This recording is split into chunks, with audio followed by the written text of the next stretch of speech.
और अब वक्त है व्यूअर्स सत्य और तथ्य का। इतिहास बताता है कि भारत ने उरी हमले के 11 दिन बाद और पुलवामा हमले के 12 दिन बाद स्ट्राइक कर पाकिस्तान समेत पूरी दुनिया को समझा दिया था। भारत को अब छेड़ा तो हम छोड़ेंगे नहीं। यह बात इसलिए याद आई क्योंकि आज पहलगाम हमले के 11 दिन पूरे हो चुके हैं। एक एक दिन गिरने वाला पाकिस्तान 11 का आंकड़ा या फिर कहें तो 11 का पहाड़ा याद करके खौफजदा है, डरा हुआ है। पाकिस्तान के नेताओं, मंत्रियों और कायर फौज की रातों की नींद उड़ गई है। उन्हें पता है कि भारत जोरदार पलटवार करेगा, लेकिन कब करेगा यह समझ नहीं आ रहा। यानी चीरा तो लगना है पाकिस्तान को, चीरा कहां, कब और कैसे लगना है पाकिस्तान को समझ में नहीं आ रहा। चीरा समझ गए ना क्या होता है। इस सोच में पड़ी पाकिस्तानी सरकार और उनकी कायर फौज को अब वहां की विपक्षी पार्टियों ने भी घेरना शुरू कर दिया। कैसे, आप खुद सुन लीजिए। इस समय कश्मीर के मसले से पहले हमें अफगानिस्तान के हवाले से सोचना होगा। अगर हम कोई सियासत जानते, अगर हम कोई सफारत जानते, अगर हम कोई अपना मुल्की मफाद जानते, तो आज अफगानिस्तान को एक प्रो पाकिस्तान अफगानिस्तान होना चाहिए था। हम इनको भी धकेल रहे हैं कि जाओ तुम रूस के साथ कहीं बात करो, चाइना के साथ बात करो, इंडिया के साथ बात करो। इसी बीच शहबाज शरीफ की सरकार में साझीदार बिलावल भुट्टो पाकिस्तान के रक्षा मंत्री ख्वाजा आसिफ की तरह टीवी पर बैठकर घड़ियाली आंसू बहा रहे हैं। बिलावल का कहना है कि अमेरिका समेत कई देशों की वजह से उनके देश का काला इतिहास रहा है, लेकिन आज पाकिस्तान भी आतंकवाद का शिकार है। ये बिलावल भुट्टो खुद कह रहे हैं, ये खुद मान रहा है बिलावल कि वो आतंक की सप्लाई करा करता था। I don't think that it's a secret that Pakistan has a past as far as extremist groups are concerned.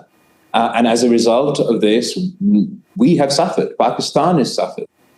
We've gone through wave after wave of extremism. We went through the Islamization.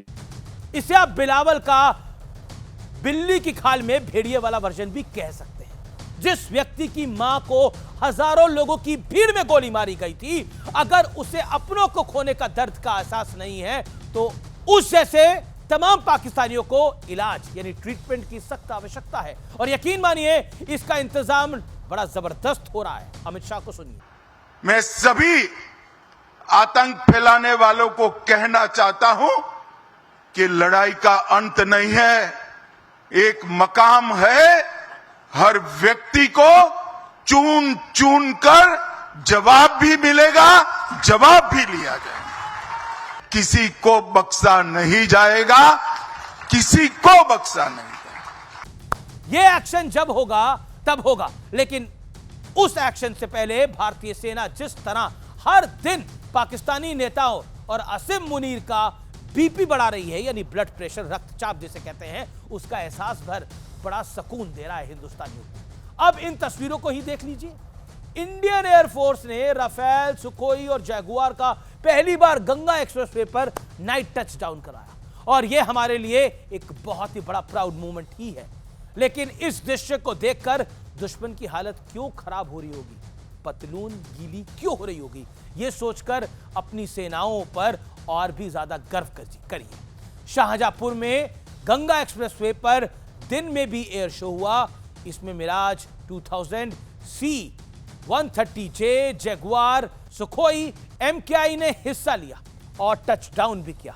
यह दृश्य पाकिस्तान को बिल्कुल पसंद नहीं आ रहे हैं। उनके हाथ पैर वैसे ही तो फूले हुए हैं, और अब राफेल, सुखोई, जैगुआर को एक साथ देखकर सोचिए हालात कैसे होंगे, वो खौफजदा माहौल कैसा होगा।